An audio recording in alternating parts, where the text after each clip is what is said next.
রংপুরের পীরগাছা উপজেলায় চলতি বোরো মৌসুমে তীব্র শ্রমিক সংকট, অতিরিক্ত মজুরি ও ধানের ন্যায্য মূল্য না পাওয়ায় চরম বিপাকে পড়েছেন কৃষকরা।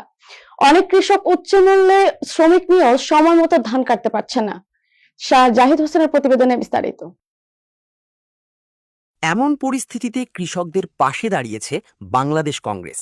দলটির রংপুর জেলা নেতা সিরাজুল ইসলাম পাটোয়ারির উদ্যোগে শ্রমিক কংগ্রেস ও যুব কংগ্রেসের নেতাকর্মীরা মাঠে নেমে ধান কাটার কাজে অংশ নিচ্ছেন।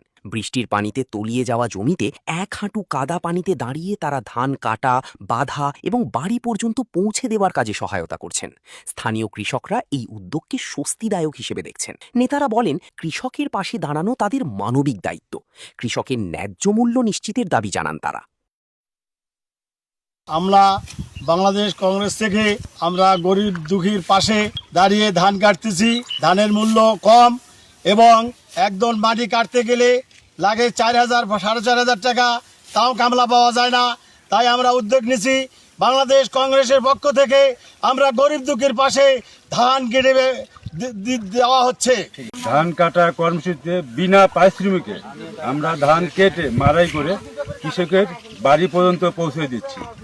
ধান আবাদ করতেছি, সারের দাম, তেলের দাম, সবকিছুর দাম। আজকে ধান কাটার দাম বেশি, 4,000 টাকা দর। আমরা কংগ্রেসের দল থেকে আসি, আমরা ধান কাটতেছি।